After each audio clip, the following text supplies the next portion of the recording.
बच्चों, अब हम नेक्स्ट इलस्ट्रेशन करते हैं, इलस्ट्रेशन 62। मैं आपने इलस्ट्रेशन 62 एक बार बुक आगे खोल के बैठनी है, मैं लैंग्वेज पढ़ रही हूँ, ध्यान से समझना। A and B are partner sharing profit in the ratio of 2:1. This is the old ratio. C is admitted as a new partner. C को एडमिशन दिया है and new profit sharing ratio is 4:3:2. ठीक है। And assets and liabilities are revalued.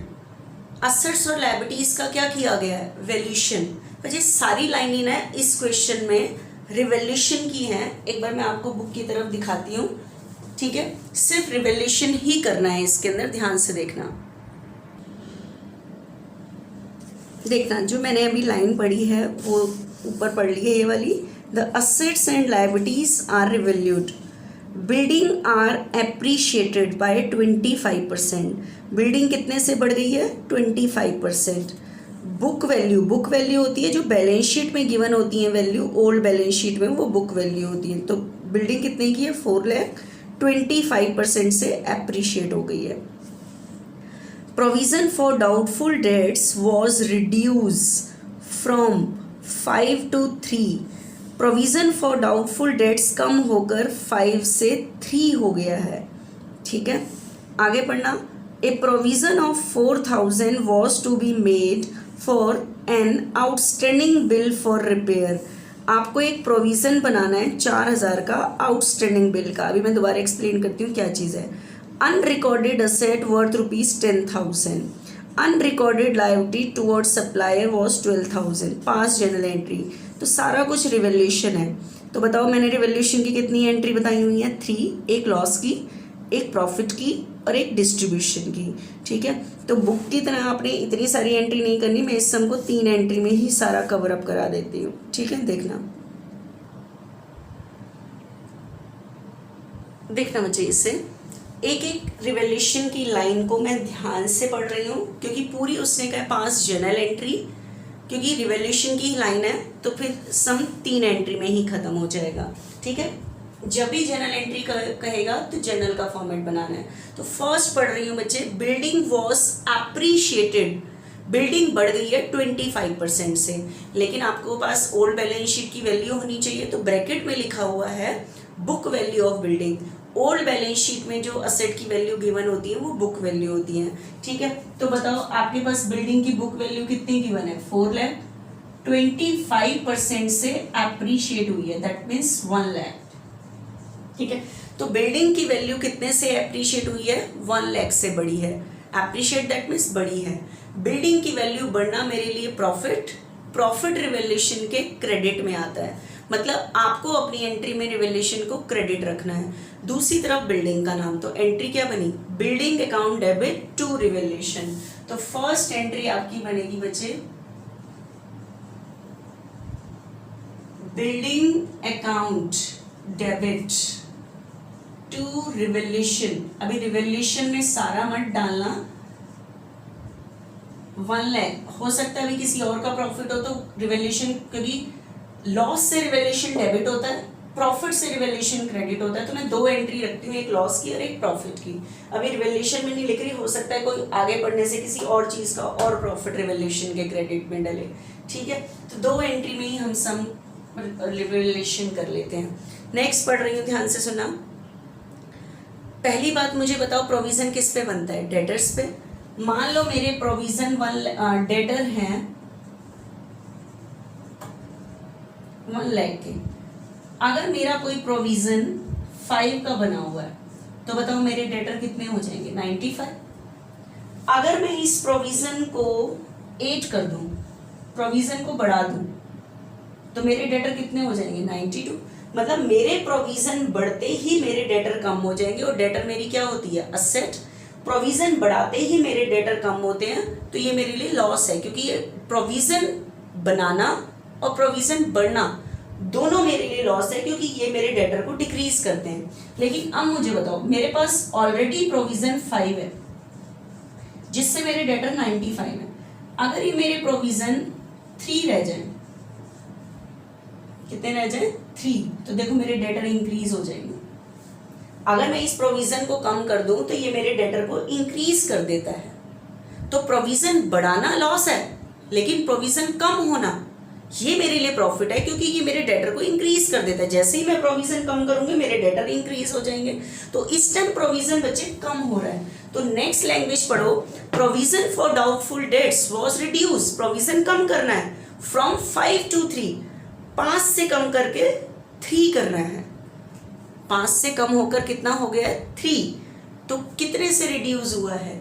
2 से reduce हुआ है। मतलब जो प्रोविजन ऑलरेडी 5 था वो अब 3 रह गया है। ठीक है, तो प्रोविजन कितने से कम हुआ है? 2000 से। तो प्रोविजन 2000 से कम हुआ है तो उतने से मेरे डेटर बढ़ जाएंगे। ठीक है, तो प्रोविजन कम होना मेरे लिए प्रॉफिट है, और प्रॉफिट रिवैल्यूएशन के क्रेडिट में आता है। ठीक है, तो आपको अपनी एंट्री में रिवैल्यूएशन को क्रेडिट रखना है, दूसरी तरफ तो प्रोविजन का नाम आएगा। तो एंट्री बनेगी provision for doubtful debts account debit to revaluation. ठीक है, तो provision for doubtful debts account debit कितने से कम हो रहा है? 2000। देखो बुक में उसने नेक्स्ट एंट्री में किया, मैं एक बार प्रॉफिट की एक ही एंट्री कर रही हूँ। Next, a provision of 4000 was to be made.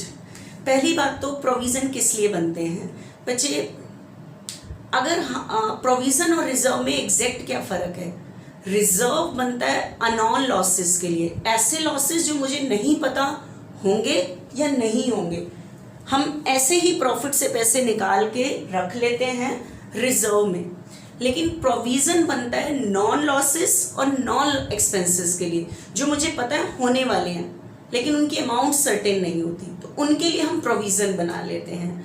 ठीक है, तो कह रहा है a provision of 4000 was to be made. एक प्रोविजन बनाना मतलब एक अरेंजमेंट करनी है for outstanding bill for repair. मैंने कोई आउटस्टैंडिंग बिल था रिपेयर का, उसकी पेमेंट करनी थी, उसके लिए अरेंजमेंट करनी है। तो आउटस्टैंडिंग बिल फॉर रिपेयर मतलब रिपेयर के खर्चों की पेमेंट करनी है, उसका प्रोविजन बनाना है हमने। तो हमारी लायबिलिटी क्या हो रही है? इंक्रीज। लायबिलिटी इंक्रीज होना लॉस, लॉस रिवैल्यूएशन के डेबिट में, तो वो इस एंट्री में नहीं आ सकता क्योंकि लायबिलिटी इंक्रीज हो रही है। तो एंट्री होगी revaluation account debit to provision for outstanding bill for repair. कितने का प्रोविजन बनाना है? 4000 का। अभी मैं इस लॉस को रिवैल्यूएशन में पूरा डाली, हो सकता है एक और लॉस हो जाए। ठीक है, आगे चलना। Unrecorded asset. अनरिकॉर्डेड मतलब जो पहले से ओल्ड बैलेंस शीट में नहीं दिखाई, नाउ टू बी रिकॉर्डेड, अब दिखानी है। तो आपकी असेट क्या हो रही है? इंक्रीज। पहले से बैलेंस शीट में नहीं है, नाउ टू बी रिकॉर्डेड, अब आपको दिखानी है। कितने की है? 10,000। तो असेट की वैल्यू इंक्रीज होना मेरे लिए क्या होगा? प्रॉफिट रिवैल्यूएशन के क्रेडिट में, तो वो एंट्री इसमें जाएगी। अनरिकॉर्डेड असेट, असेट का नाम नहीं पता तो अनरिकॉर्डेड ही वर्ड यूज कर दोगे। ठीक है, तो अनरिकॉर्डेड असेट अकाउंट डेबिट कितने से? 10,000 से। एक ही एंट्री देखो, टू रिवैल्यूएशन। उसने बार बार रिवैल्यूएशन को 3 एंट्री में, मैंने एक एंट्री में ही रिवैल्यूएशन को क्रेडिट रख रखा है सिर्फ। ठीक है, उसके बाद अनरिकॉर्डेड लायबिलिटी। अनरिकॉर्डेड लायबिलिटी मतलब जो अभी तक ओल्ड बैलेंस शीट में नहीं है लेकिन अब आपको दिखानी है। तो आपकी लायबिलिटी क्या हो रही है? इंक्रीज। मतलब पहले से ओल्ड बैलेंस शीट में नहीं है लेकिन अब नई में दिखानी पड़ेगी, तो लायबिलिटी क्या हो रही है? Increase towards supplier. सप्लायर मतलब क्रेडिटर। आपने अपने क्रेडिटर को कोई पेमेंट करनी है जो पहले से नहीं दिखाई हुई थी, अब दिखानी है ये लायबिलिटी। तो लायबिलिटी क्या हो रही है? इंक्रीज। लायबिलिटी इंक्रीज होना लॉस रिवैल्यूएशन के डेबिट में, तो आपने अपनी एंट्री में इस बार रिवैल्यूएशन को डेबिट रखना है। Unrecorded liability for supplier. Supplier कहते हैं क्रेडिटर्स को, तो क्रेडिटर्स इंक्रीज हो रहे हैं। कितने से इंक्रीज हो रहे हैं क्रेडिटर? 12,000। बस मेरी ख्याल से रिवैल्यूएशन पूरा हो गया। ठीक है, तो 1,12,000, 1,12,000 और यहाँ कितना है? 12 और 4 16 का loss.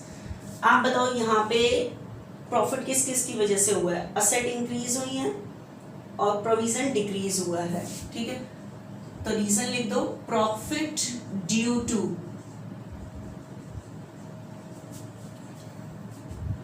Increase in the value of assets. Assets की वैल्यू इंक्रीज होने पर and reducing provision for doubtful debts, इसकी वजह से प्रॉफिट हुआ है। ये नरेशन हो गई। यहाँ किस वजह से लॉस हुआ है? लायबिलिटी इंक्रीज हुई है, ठीक है, loss due to increase in the value of liability, in the value of liability, liability increase होने पर। तो मुझे बताओ प्रॉफिट कितना हो रहा है 1,12,000, लॉस कितना हुआ है 16,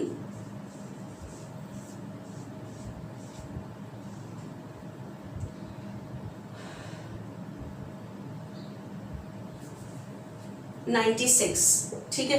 तो अब मुझे बताओ क्या चीज ज्यादा थी, प्रॉफिट ज्यादा था या लॉस ज्यादा था, प्रॉफिट।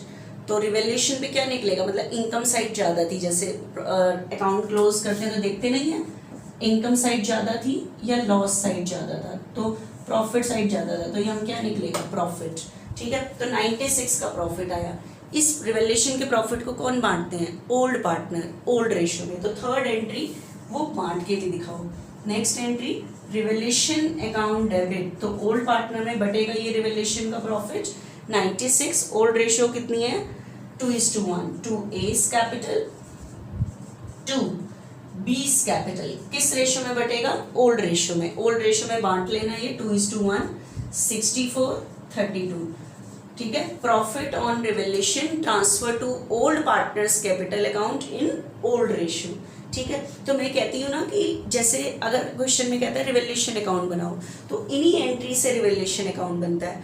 अगर कहता है एंट्री करो, तो देखो रिवैल्यूएशन की कितनी एंट्री होती है, एक इनकम प्रॉफिट की, एक लॉस की, एक डिस्ट्रीब्यूशन की। तो हमेशा जब मैं बोलती हूँ रिवैल्यूएशन की 3 एंट्री हुई, तो ये 3 एंट्री, एक लॉस की, प्रॉफिट की, फिर ओवरऑल जो प्रॉफिट ऑन रिवैल्यूएशन होता है वो ओल्ड पार्टनर में डिस्ट्रीब्यूट होता है ओल्ड रेशियो में, ठीक है। तो इस क्वेश्चन में कुछ नहीं था, सिर्फ रिवैल्यूएशन था, तो वो हमने किया, एंट्री करने को बोली थी, ठीक है। नेक्स्ट लेक्चर में हम नेक्स्ट इलस्ट्रेशन सॉल्व करते हैं, इलस्ट्रेशन 63।